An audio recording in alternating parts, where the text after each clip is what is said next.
Do you know who I am? Yeah, you're Jeff Bezos. Mayor, you have a visitor. Not now, I'm having problems. But Mayor, it's Jeff Bezos. Founder and CEO of Amazon, Jeff Bezos? Yeah. Okay, let him in. Right on through here, Mr. Bezos. You know what happens when you become so rich and powerful that you forget regular people exist? South Park happens to you and they don't hold back. Would you like to know why Amazon is so successful? Because the customer is all that matters. Now orders are going unfulfilled all over the state of Colorado. That makes us look very bad. Jeff Bezos learned this lesson the hard way when the show basically turned him into a cartoon villain who treats human beings like broken equipment. Yeah, why don't they even call it the fulfillment center? Like, who are we fulfilling? Like, because I don't feel fulfilled at all. So that's a great question, Amazon. Huh? If you're watching this, Amazon, or Jeff Bezos, whoever you are, how is this fulfilling? Huh? South Park completely tore apart Amazon and Jeff Bezos in their episode called Unfulfilled, and watching the world's richest man get roasted by cartoon kids was honestly pretty satisfying. The episode shows exactly how Amazon has made all of us addicted to online shopping while treating their workers like they're disposable. And they made Bezos look like some kind of alien who only cares about making customers happy, no matter who gets hurt. Goodbye, Linda. Don't let that place work you to death. It will. Breaking down this episode shows us just how smart South Park really is when it comes to social commentary. The whole story revolves around Butter's dad, Steven, who's working himself to death at an Amazon warehouse just to pay the bills. Right from the start, we see Steven getting mad at Butters about some bike parade because they don't have enough money, and this isn't just random drama. South Park is showing us how big corporations mess up families by making parents work too hard for too little pay. Yep, everyone arriving to work at the exact same time. I work at a smaller warehouse. I don't have to go through all that security. And a back that's strong, you load 16 tons. That's exactly how it looks. That's exactly what it is. It's you walk in, you punch your clock, and you go to your position, and that's it. Steven's journey throughout the episode is really well done. He starts out looking like a bad dad who takes his work stress out on his kid, but we quickly realize he's not the bad guy here. He's just another person getting crushed by a system that doesn't care about workers. The warehouse scenes are pretty brutal and realistic, showing workers getting messages on little devices telling them what to grab, and they have to work right next to machines that treat people like they're just another piece of equipment. There actually was this guy at my job. I guess he was like some older guy, and I guess he hated Amazon so bad that he killed himself. Like literally at the job, literally killed himself. Then something terrible happens, and a worker named Josh literally gets crushed into a cardboard box, and Amazon's response is to call it human error, not a machine problem, not a safety issue, just human error. Josh ends up permanently stuck in this box with his body all messed up, and he can't get out without dying. But here's where it gets interesting. You know, instead of just being a victim, Josh starts talking like a revolutionary, dropping all these heavy quotes about workers fighting back against rich people who own everything. At the same time, the kids are trying to get ready for this bike parade by ordering stuff online, like everyone does these days. But when the Amazon workers go on strike, suddenly nobody can get their packages delivered. The whole town goes crazy because people literally don't know how to buy things without Amazon. South Park nails this perfectly, showing how we've all become completely dependent on getting stuff delivered to our door immediately. Who suffered a workplace accident. You were wrongly packaged into a box, and now if anyone tries to open it, your insides will burst apart. So you seek revenge. Here comes Jeff Bezos himself, and this is where South Park really goes for the throat. They don't make him look human at all. See, he's this cold, weird guy who talks without moving his mouth and only thinks about customer satisfaction. When the town's mayor tries to explain why the workers are upset, Bezos doesn't care about people suffering. He only cares that customers aren't getting their orders. The guy literally threatens to take away the mayor's Prime membership as punishment, which is both hilarious and terrifying. But anybody who works in any kind of warehouse, anybody who works for a giant corporation can relate to this. Bezos' solution to the strike shows us exactly what South Park thinks about how powerful companies operate. He doesn't try to negotiate with the workers or fix their problems.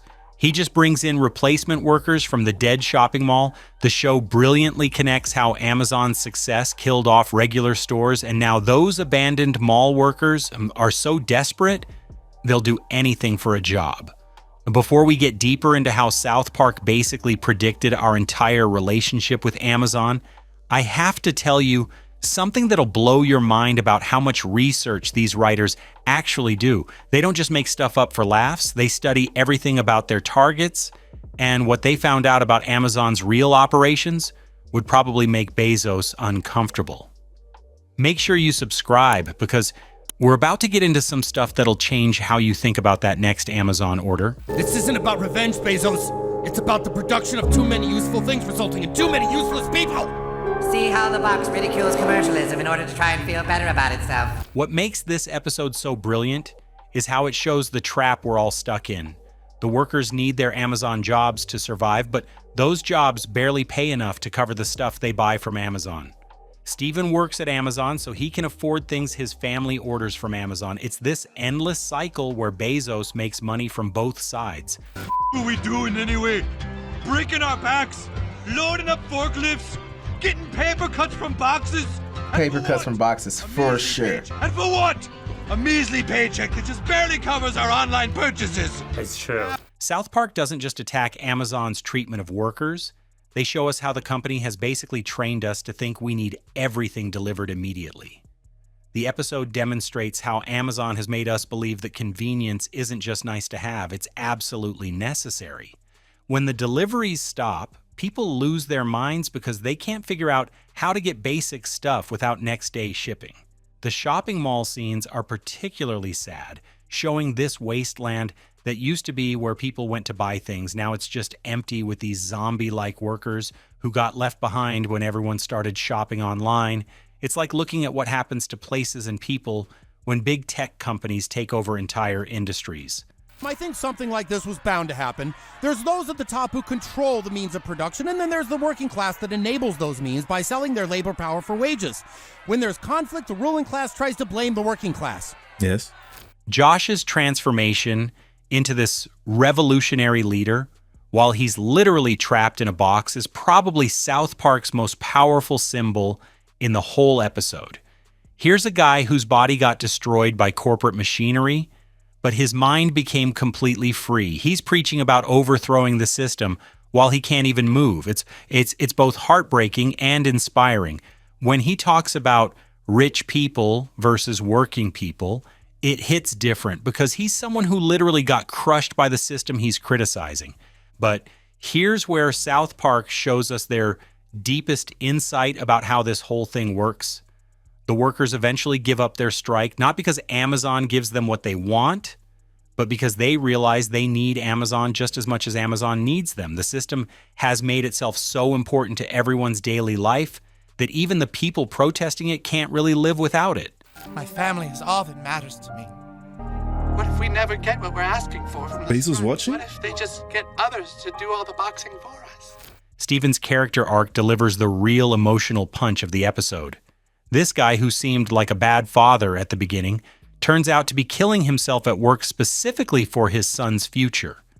When he says his family is all that matters to him, we finally understand the real cost of Bezos' empire. You know, it's not just exploiting workers, it's destroying the family relationships those workers are trying to protect. Amazon's approach to bringing in replacement workers shows their real priorities: keeping customers happy no matter what happens to employees.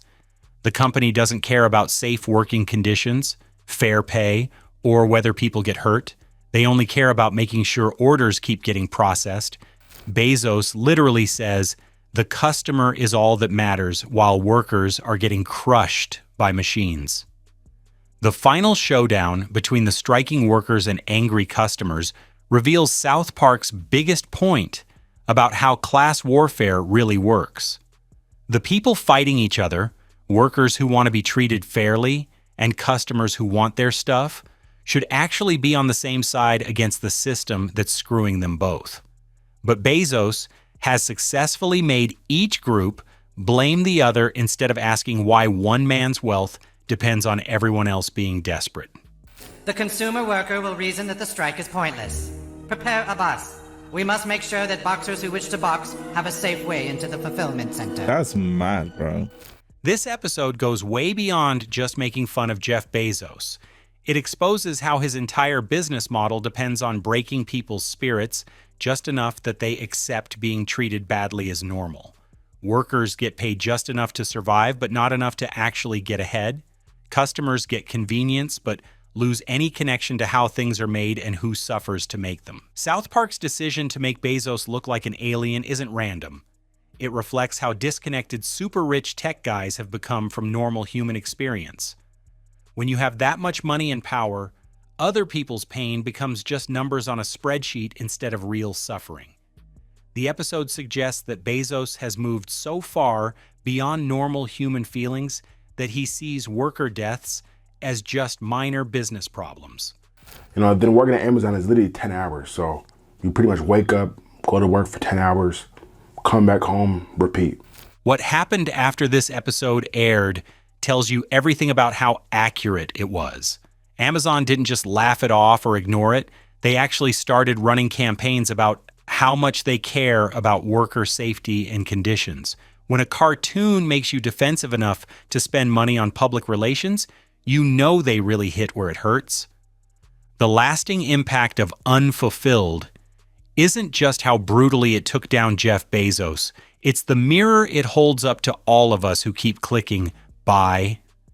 Now, while pretending we don't see the human cost of our convenience, every time you get annoyed about slow shipping, remember Josh trapped in that box? Every time you complain about delivery fees, remember Steven working himself to death just so his son can have a bike for a parade. You do. You work like a slave there. What makes this episode feel prophetic is how accurately it predicted where we'd end up with Amazon. We've become even more dependent on online shopping since this aired, especially after everything that happened in recent years.